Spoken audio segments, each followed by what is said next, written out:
a little hesitant in doing that one, or were you sold? I was hesitant in what? In giving him a contract? Who? Clay Carpenter, initially? Were you sold on him 100%? No, I was sold. He had a tough fight. That guy fought a tough fight. And he had a real tough opponent who I felt was bigger than him. He's been knocking guys out left and right. First time he really faced some adversity, his face was all busted up, his eye was closing. No, I liked what I saw. And I loved how he said, she said, do you kind of like the fact that you went extra? And he's like, no, I like finishing him in the first round. I didn't like this at all. He's a talented kid. We'll see what he can do. Yeah, incredibly entertaining fight. With Eric Silva, you said you didn't like something. I'm assuming you just didn't like the matchmaking there? 100%. So I guess talk to me how you did. I literally just saw the kid in the back there, and it's Eric Silva was way bigger than him, man. I mean, am I the only one that noticed that? I fucking, as soon as he took him down, I'm like, this dude's never getting back up. He's not, yeah. We usually don't do that.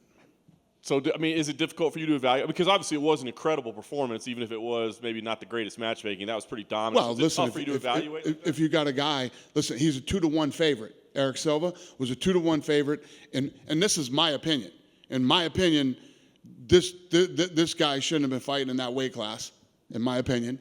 And Eric Silva went out and did exactly what you do to a guy that you're a 2-to-1 favorite over and that you're bigger than. And he did it in spectacular fashion. So I can't blame him. He did exactly what he's supposed to do and looked damn good doing it. Jamal Pogues, I guess, what convinced you that, yes, because as you said, it wasn't the greatest performance, but, He took the fight on short notice. Beat a tough guy in his first fight, right, when he came in here. I didn't pick him. Then he takes this fight on short notice. Looked damn good in the first round. The kid's fast and, I thought it was only fair. This kid came here twice and fought a kid that was 10-1. And let's give him a full camp and let's see what this kid can do. Let's give him an opportunity. I mean, that's what this show's about. Show's about opportunities. He stepped up. He took the shot again and he won the fight. So took the fight on short notice. I'm going to give him a chance. Did you get a chance to catch his post-fight speech? I mean, No, I was in the back. I don't know what the hell I was doing, but I missed it. Like a world record for F-bombs in there, but. Oh, really? Might have to talk with them about that on ESPN. Yeah, I missed that one. All right, then we got to talk about Bo Nickal, right? I mean, he's the guy that everybody was here to see this week. He comes in, he's dominant. And I think a lot of us thought, I mean, the kid's pedigree, we know what it is. Why don't you just put him in the U.S.? I know he's 2-0. Yeah. But what more does one fight do for him? Well, he's 1-0, 2-0 now. Fought a kid that was 3-0. Made it look really easy. Let's give him one more fight and let's test him. Gets past that with flying colors. We bring him in and we give him a fight in the UFC. I think only one guy's ever come in like 1-0 and did anything. I think it was Brock. To be honest with you, I don't remember, but Brock was something like that. He's a stud. Let's give. We still got how many weeks of this? We got 8 weeks left of the contender, 9 weeks left of the contender. Let's give him another contender fight. So I know you said that you like to come in here and not know anything about the guys, right? You don't want to watch any tape. There's no way you hadn't heard his name before tonight, right? I'd heard of him, but I'd never seen anything on him. Yeah, tonight was the first night I've ever seen him. That's crazy. So I guess the argument would be like, if he didn't even have it, would you say he didn't have a chance? Because what more could he have done to impress you? You see what I'm saying? Like, yeah, why is he here if he doesn't have a chance? Well, if he wasn't who he is and he wasn't a 3,000-1 favorite, I would never sign him at 1-0. I wouldn't do it. Last thing I wanted to ask you about, you had a unique situation this week in that a sixth contract was awarded after the fact. What happened? Another contract was awarded last week. Oh, yeah. Talk to me about how that decision was made to do that. How did that all come about? So Mick, we had a matchmaking call, and Mick found out that this guy had like appendicitis during the fight, which is, you ask any doctor, it's one of the most painful things you can go through. And Mick was like, this guy fought that type of a war with appendicitis. He deserves to, and Mick was lobbying hard for him to to sign him into the UFC. Mick wanted it that bad, then we're in. Yeah. Last thing I wanted to ask, since we didn't get you on Saturday, I wanted to ask you what you thought about Jamal Hill and just kind of where he stands, and have you had any conversations in the matchmaker meeting about where to do next to him, because he looks like he's right up there at the top of the division. About who? Jamal Hill. Yeah. I mean, last week's card was incredible. Last weekend, incredible card. You know, obviously that is a massive win for that guy, and not just the win, but the way that he did it. And yeah, we love him. Yeah. Hey, Dana. Hey. I wanted to ask about last week's card. The Ultimate Fighter 30 wrapped up. I just wanted your thoughts on Juliana Miller and Muhammad Usman. Yeah. The fight was sucking right up until that knockout. It was not the best fight you're ever going to see in your life. But boy, did he turn that around. It's one of the it went from going, oh my God, this fight is terrible, to God damn, that's one of the most vicious knockouts I've ever seen. So yeah, congratulations. He looked good. Yeah, what was the other question? And just Juliana Miller, the other. Yeah, listen, I thought she fought. I thought she fought a great fight. She was aggressive, and yeah, I wasn't unhappy with her performance. Just the Ultimate Fighter season 30 as a whole. What were your thoughts on just the season? Not my favorite season, but we got through another one, and the finale was good, and the card was good. I'm curious to see how it's fascinating, because when you do these, I call it the ultimate format type shows, the best always rise to the top. I mean, I'm going to tell you guys something crazy that I guarantee you don't know. But, you know, if you look at how many people have come off the show and become world champions, come back and coached, pound for pound greats, you know, some of the biggest legends in the history of the thing. You remember my show, The Ultimate Surfer? Fucking guy that won it won the U.S. Open of surfing today. And you know what they said? They didn't say he won. They said he curb stomped the competition. Fucking Ultimate Surfer fucking guy won the U.S. Open of surfing. It's fascinating. So the format is phenomenal. It works. Pretty sure that it'll continue next year. The Ultimate Fighter? Yeah. Yeah. It's not going anywhere anytime soon. And then finally for me, this weekend, you got Marlon Chito Vera versus Dominic Cruz. Would you say the winner of this fight is one fight away from the title? I don't know. I mean, we got to talk to me Saturday night. Let's see how the fight goes. See how whoever looks. I mean, Chito Vera is obviously one of the best in the division. We'll see how this thing plays out. Thank you. Yep. Hi, Dana. Hey. I'm wondering if there was anything that Bo could have done tonight that could have gotten in the contract. I mean, I don't know what else he could have done to look any better. He looked incredible. The only reason I didn't sign him tonight is because he's 2-0 now. And we got like I said to John, we got 8 more weeks of this. Why not have him fight here again? You know what I mean? It just makes sense.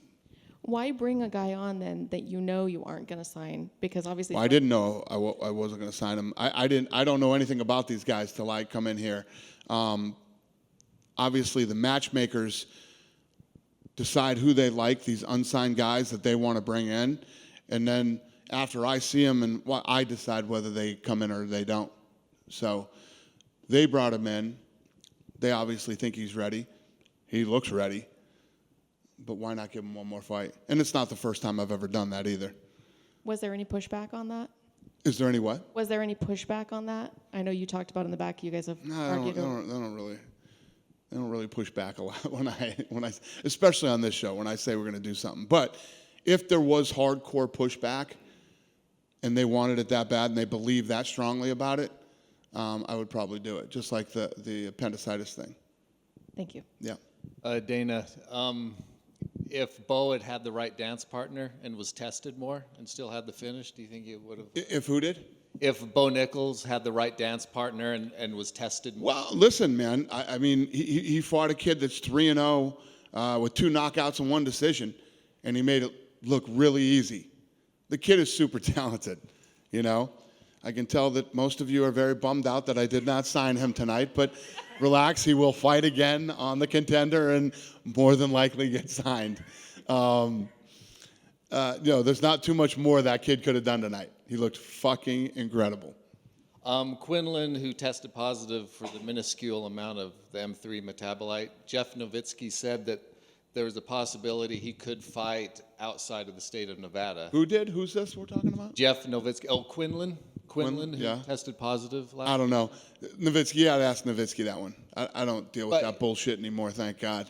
But he mentioned that even though Nevada won't let him fight until they deal with it, he could fight outside, so that the possibility of him fighting this weekend, there was a possibility of Quinlan being on the card. Yeah.